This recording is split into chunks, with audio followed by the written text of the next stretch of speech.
Today I am going to talk about COVID-19 and deglobalization.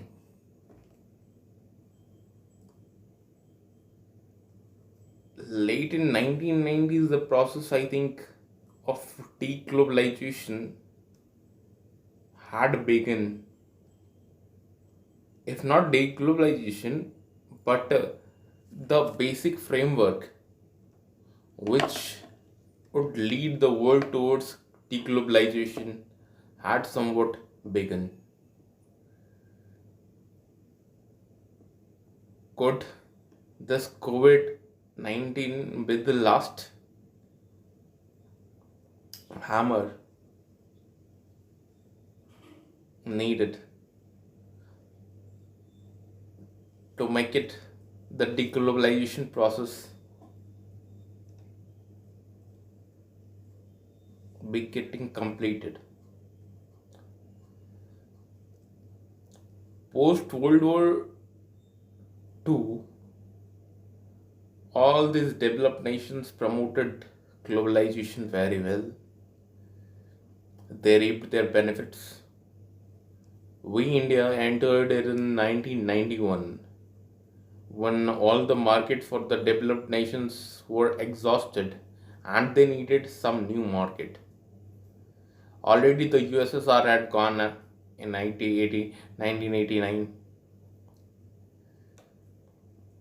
collapsed. So the competition between the capitalism and the communism ends. The market capitalism. And after that, when it came to be around 2000s, by the 2000, this process of globalization and its benefit for the developed world have almost gone to its peak, where government was getting desperate, taking desperate measures like giving 0% interest rate. Japan. I remember I was just a little child and I was just watching the India and Australia match, and it must be Indian Australian match in which 2001, I think year was 2001, and VVS Lakshman scored around 200 plus runs versus Australia. Around that time period only, I heard about something, banks giving 0% interest rate, and whereas my family members, they were talking about, okay, the interest rate has gone fallen down 9% around to, okay, the doubling rate of the money they are putting in bank, and that is getting down. And there was news also coming on TV that Japan have just reduced its interest rate to 0% and negative interest rate. That time I didn't know knew what is happening, but today definitely I have some little bit of clue about what was happening. In 2000, this developed world, US, Europe, Western market, and Japan, one of the developed nations, they have exhausted its inner capacity for growth, sustaining growth, on which this entire market economy runs. Since the birth of the human civilization, entire growth, human development and growth, and this banking system which evolved on interest paying rent seeking and interest paying mechanism was just, people had invested in future. Population grew, the number of producers grew, new area was put into brought into cultivation, new technologies came, first iron for first copper revolution,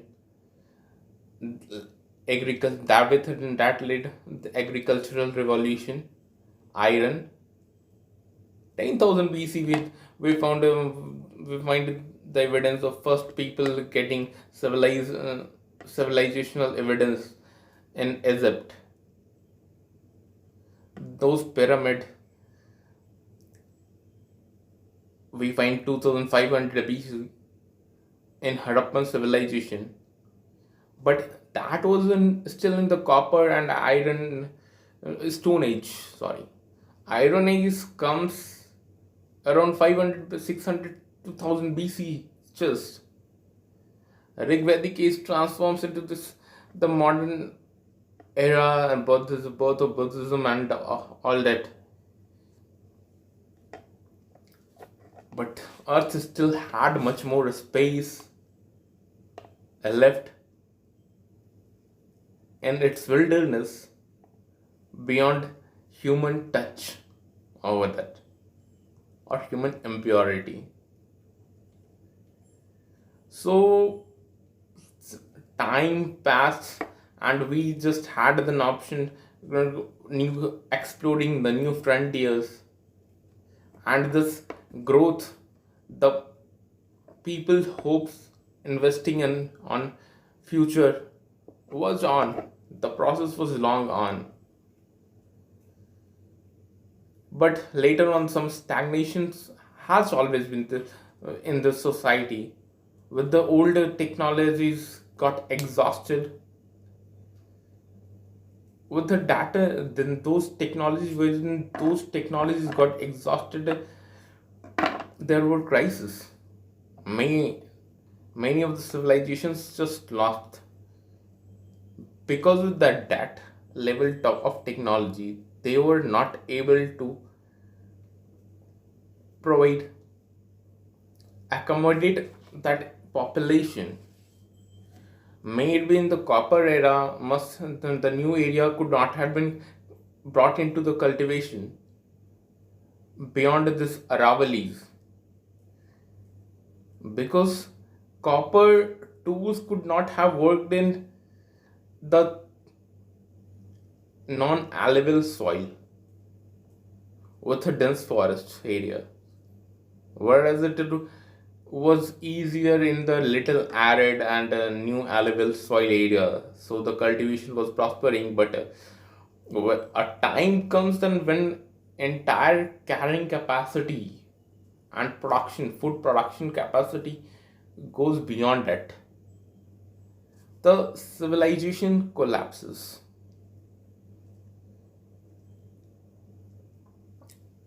Then comes the Iron Age, and we have this see tremendous amount of growth.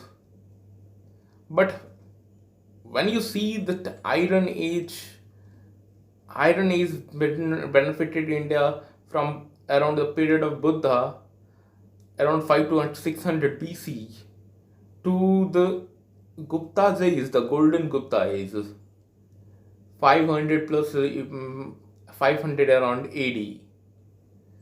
After that, there is a stagnation in the Indian civilization, and there is a birth of a new prophet in the Middle East, banking on the trade between East and West. The Prophet Muhammad and he lead the group of traders and wife, also a trading women, trades women. The birth of the new religion and it becoming a hub between the trade of East and West, the center where the new learning rose up, and India was getting stagnated, exhausted. Maybe it was there are several reasons, but we have to stick with the topic deglobalization, okay? So then after 1000 years, 500 around AD, after that there is a rise of Iraq and Caliphate as a new technology hub. And before even around before that period,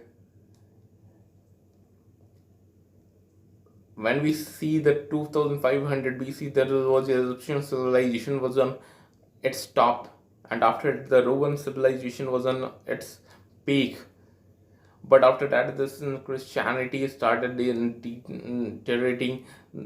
Mean, the orthodoxy starts dominating, and that lead to the degradation of the civilization, European civilization.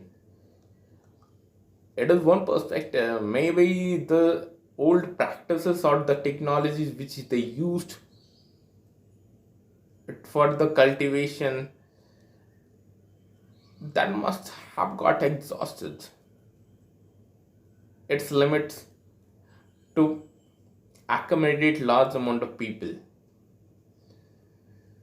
So there seems another, after 11th 12th century, the 14th century, the West starts exploring the knowledge, and the age of Renaissance.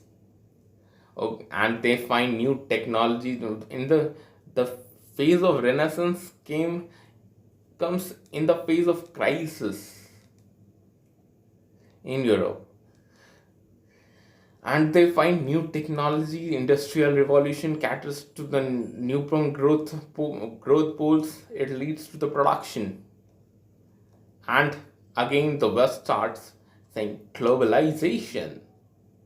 They goes into the new land, new India, that is USA, where there were population, the indigenous population was little, with the old technology, limited number of people, with the Malthusian idea that once the people have food, they reproduce, and they reproduce, and a time comes, they get exhausted out of food, and again food exhausted out of food, and the population declines due to some epidemic and pandemic and hunger famine circles. And later on again the food production goes up, and people then reproduce, and all this. In that type of society, the population never rises. But when this Western people, the modern European, goes to the USA, and with their new Renaissance tools and technologies, that just brings the revolution there. But they, while they kill the indigenous population in USA, North America, and South American entire continent, they wipe out. They goes to Australia, they wipe out the entire population there.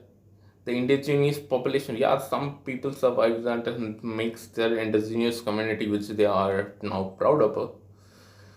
But entire civilization history, when there was no technological out revolution breakthroughs, there has always been this sort of crisis, and in those crises, maybe it be the natural epidemic, or there had been the fight in the past, maybe the Changiz Khan and Tamur, who from growing from this Kyrgyzstan Central Asian region, ravaged through the entire entire Western Asia and Europe up to some extent, killing around, wiping out about 5% of the world population. At that time, it is estimated that, or this, there have been several last century. There had been some from which the book from which the Hitlers get inspired, that state is an organism, and it needs to grow for its survival.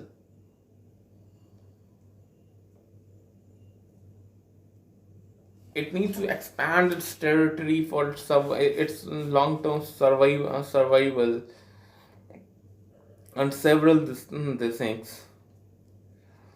People got into Australia, and there the Europe shifted its entire population, this three continents: North America, South America, and in Australia, and in those colonies they had were ruling, they were still struggling with the regular famines and all that, while the Europe was prospering. Then comes the tech era, the new age tech era, and the birth of antibiotics and all that, the preventive birth control measures, and there is a boost of with industrialization in 18th 19th century.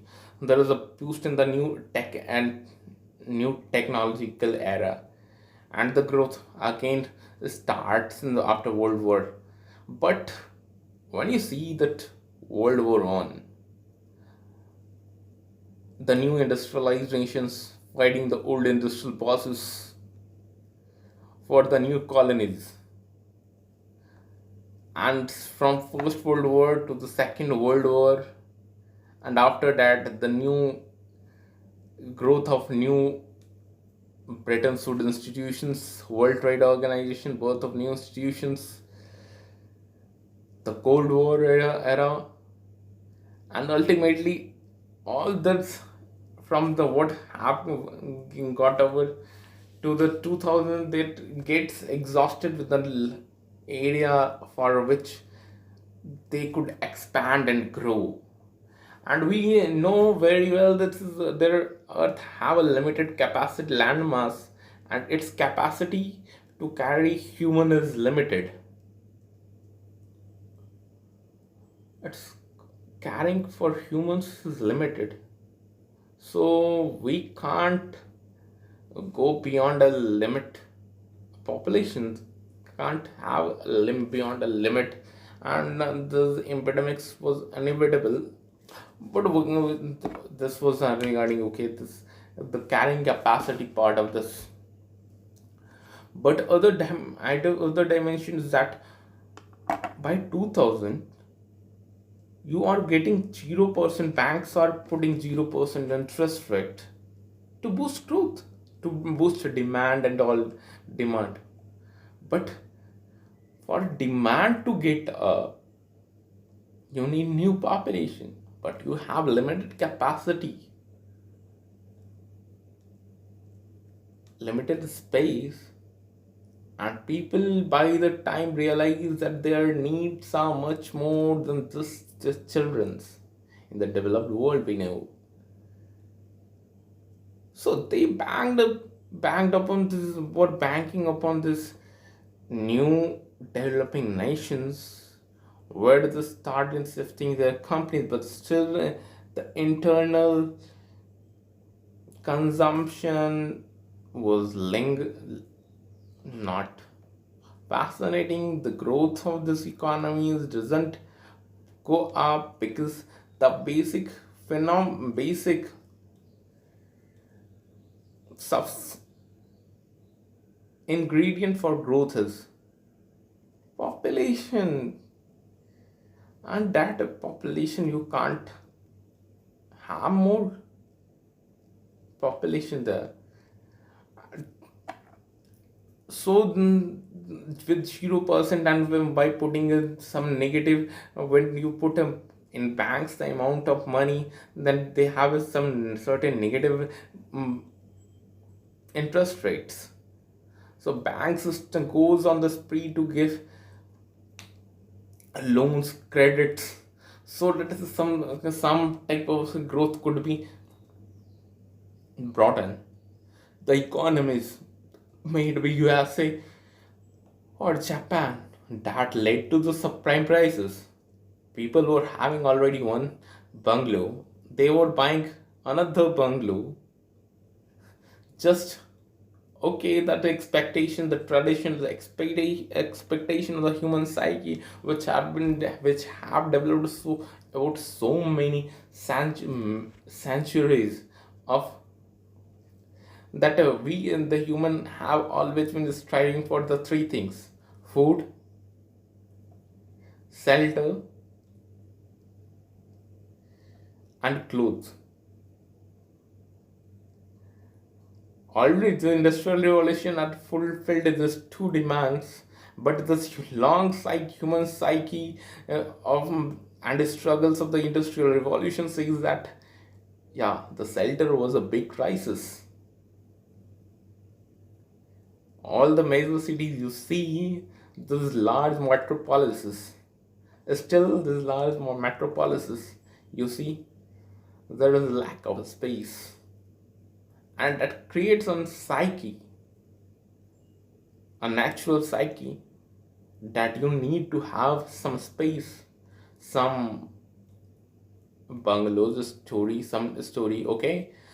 So people gone okay when the banks were giving cheap loan 1% rate at loans at the 1% rate credits, and you had just to pay a little bit of a EMI. So, and people had this okay the psyche that once you invest in property, that is going to definitely have some sort of return.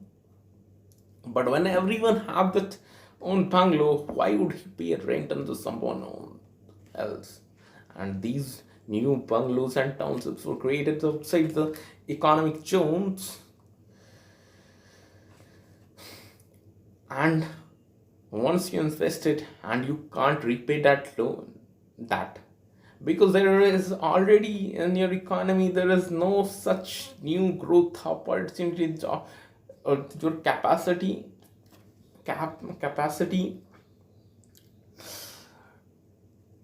to pay loans and your earnings, but you had expected that you would get some rent, and that is rent by that rent you would pay the EMIs, but no one is seeking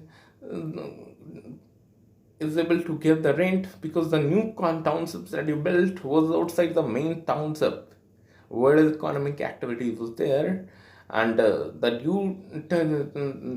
the new areas where you got the new flats, there were no occupants, nor can you go, nor can anyone else. That led to the huge crisis, the subprime crisis of 2008. And still, after various stimulus packages, the world economy have not came out of that. So by the time Obama says that yes we can, 2008 and 9 campaigns, he says, oh yes we can, and America says yes we can. But the question is what you can and how you can.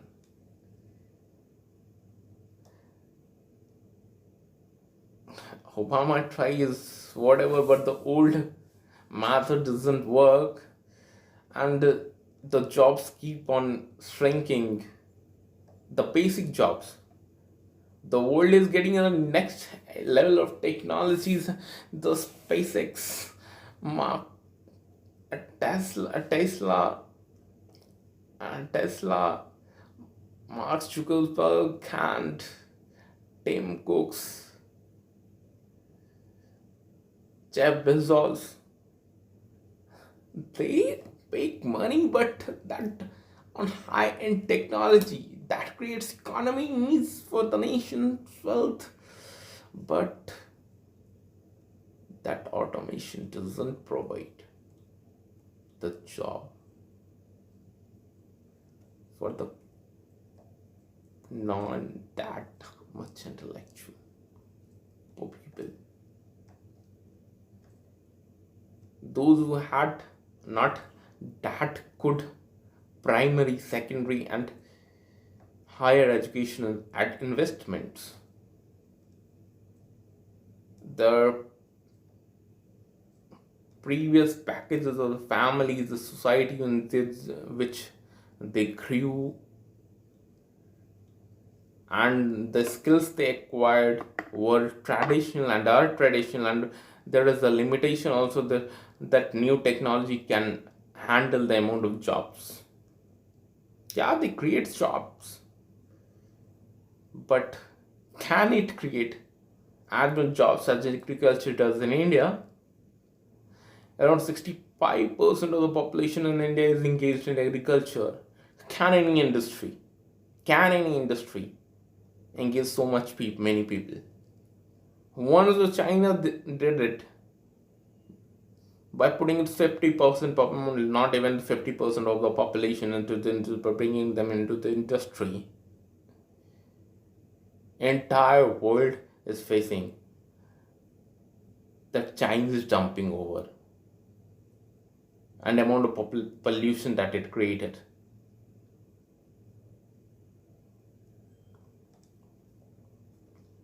Yeah, this COVID have brought us some new dimensions for human growth.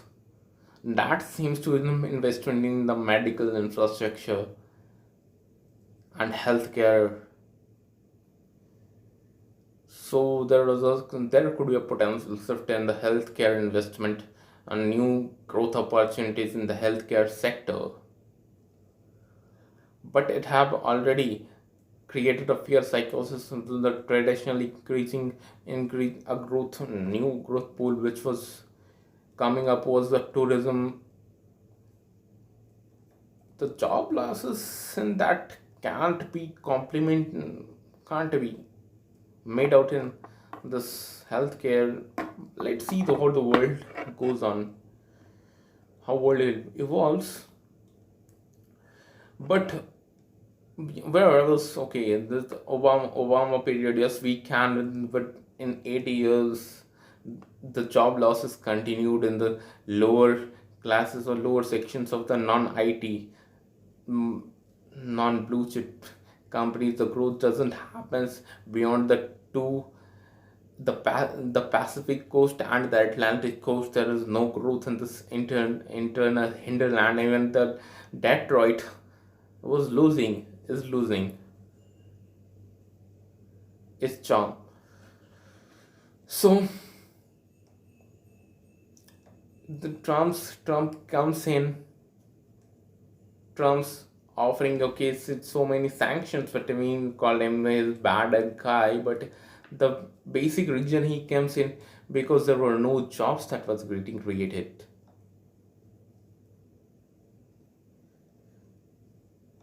With tools of protectionism, the new after some prime cases, there was okay the reversal in that 0% interest rate it goes to 3%, and with the bank, US federal bank putting some money into the things on the printing speed that the US goes on printing money, giving it to the people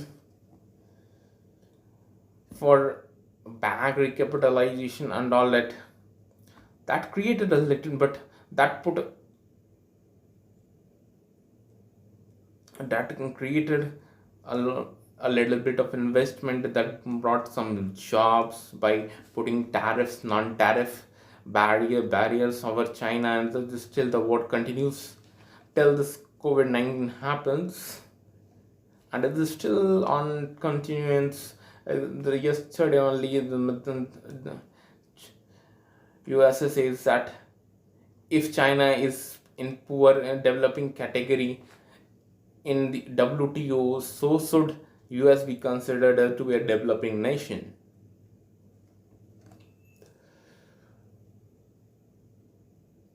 And already the protectionism have seen some big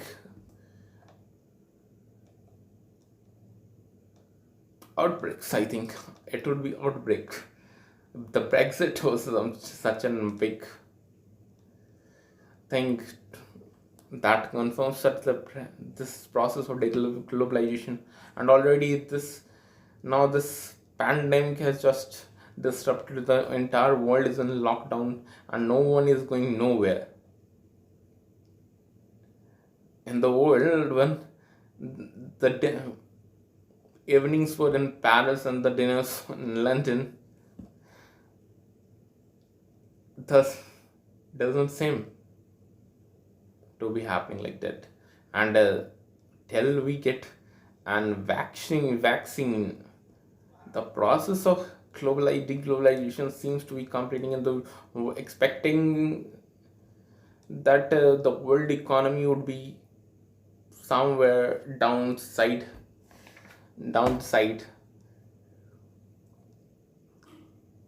and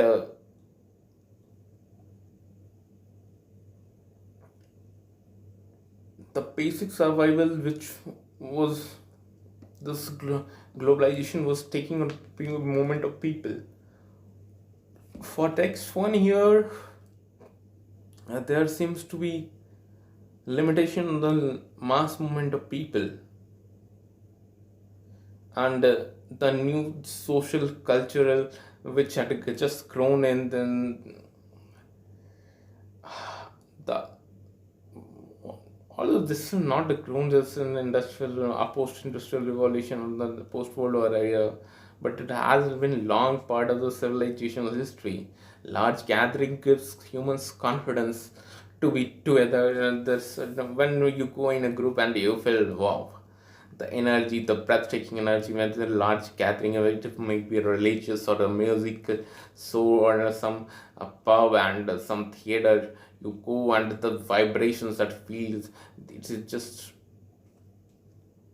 trickle up your energy, and energy from just one age comes out. But all that would not be there under this economy of liquor, alcohol, entertainment, entertainment industry, and this in the restaurant, the trans travel and tourism industry was a big thing, a big deal.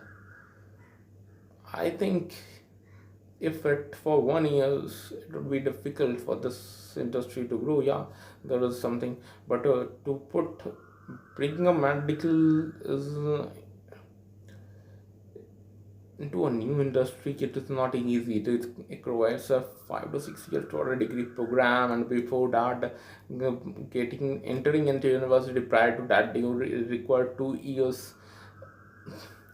Uh, a school in a school in our country, it is 10th. After 10th matriculation, that's a 2 years intermediate learning. So it's a long process.